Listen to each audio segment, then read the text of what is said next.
Welcome to the second Supernatural Scotland podcast, presented by me, Mark Smith.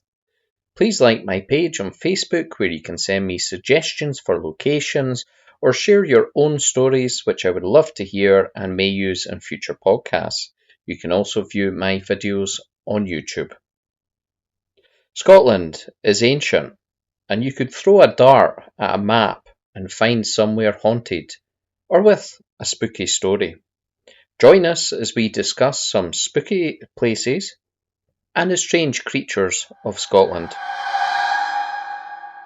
Our first location today is Rosslyn Chapel, Midlothian. This is located near Edinburgh. It's an ancient chapel rumoured to be haunted by several spirits, as to be fair would be expected of any ancient chapel. You do have to pay to get into the grounds, but it is worth it as it's a beautiful location and it has a strange atmosphere. They also still hold services on a Sunday, so if you are religious, two birds, one stone. I believe this was also used in the movie with Tom Hanks called The Da Vinci Code, well worth a watch.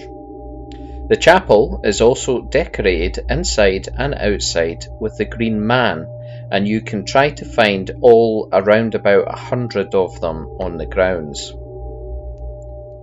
Motorists and people walking the area have seen a black knight on horseback. Now that would be an impressive but freaky sight.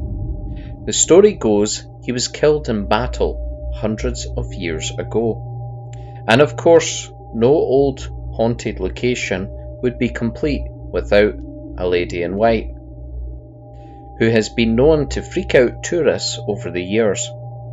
My mum actually lived near here and used to tell me about a story of a lady in white who used to haunt a road near Rosslyn Chapel. A few years ago, a group of actors were practicing in the chapel for a play. One claimed to have seen a fairy-like figure in the grounds of the building. At night, when they were locking up, one of the actors heard a child crying in the crypt. On inspection of the crypt, no living person was down there. There has even been a mention of a ghostly dog wandering the grounds on stormy nights. You can hear its ghostly barking. Monks used to visit the chapel to pray, and apparently one ghostly monk continues to visit to pray till this day with a few sightings. The chapel really is a great place to visit, with all these spirits and an odd creature to possibly catch. Our second location is Culloden Battlefield. On 1746, thousands of clansmen were cut down, and the army of Bonnie Prince Charlie was defeated. This ended the Jacobite rebellion. This is a place scarred forever with a brutal battle and the many, many dead soldiers. The battle took place on the 16th of April 1746, Dromuse Moor near Inverness. Bonnie Prince Charlie ignored advice and chose a defensive action to confront the enemy on the battlefield. To do battle here was a terrible and huge mistake. They left themselves open to artillery. The artillery decimated the Jacobite lines. They waited for the enemy to charge. However, this did not happen. The Redcoats realised the bombardment was very successful and so continued to fire. Many Jacobites fell. The enemy then charged and destroyed the front line. It was all too late for the Jacobites, and after losing many more men, began to retreat and escorted the prince away from the battlefield. Around 1,500 Jacobites were slain, and only a small amount of Redcoats died. Bonnie Prince Charles spent the next 5 months on the run, Flora MacDonald smuggled him to Skye, and this is where the Skye boat song comes from. It is said you can still hear the battle cries, the clanging of swords, and the gunshots echoing out. Some have even seen the shadows battling in the mist. It is an eerie place, a cold place, and a sad place to visit. If you do visit this battlefield, listen out carefully, as you never know what you might hear or see. It's now time for our creature feature.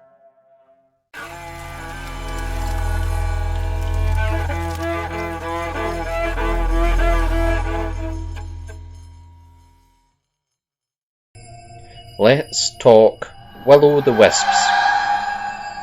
These are depicted as mischievous spirits, or sometimes fairies, or even ghosts of the dead looking to lead travellers off their path and to their death. The lights appear close to a dangerous route in hopes of catching a weary traveller off guard and then leading them to their death.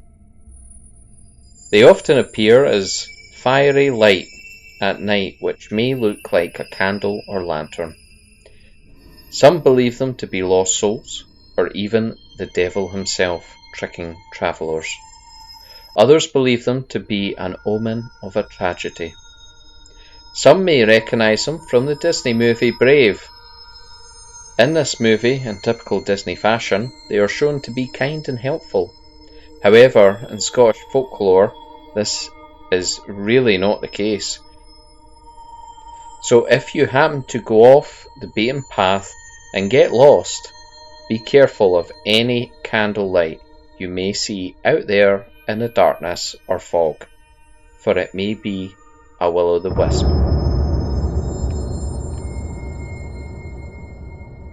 Our second creature is the Slough. These were evil, menacing creatures believed to be evil spirits from Scottish and Irish folklore. The restless souls of the dead who were not properly buried or who committed heinous crimes. They look like a flock of mangled birds who fly through the skies in the darkness, looking for people's souls to steal away. They are believed to live in dangerous and remote locations. The spirits would fly in through an open window or door left ajar. They would fly over the dying, ready to steal their soul. Eerie whispers would be heard whilst the demons worked away at stealing the soul of the dying. The spirit would be captured within the flock, and terrified screams would echo through the home and in the darkness outside. The soul would be cursed to fly the night skies forever with the flock. They could be fought off by reciting prayers or carrying iron or salt. So always keep these close, just in case. I think that might be one of the most messed up and scary things that I think I've ever heard from Scottish folklore. So the window will be closed tonight. And that is the end of our second podcast. Remember to follow us on Facebook. Send me any suggestions you may have, or any messages if you want to ask me anything. And of course, I have some videos on a YouTube channel, which I hope to add to soon. If you could subscribe, like, make any comments, feel free to share any suggestions or stories. Until next time, goodbye.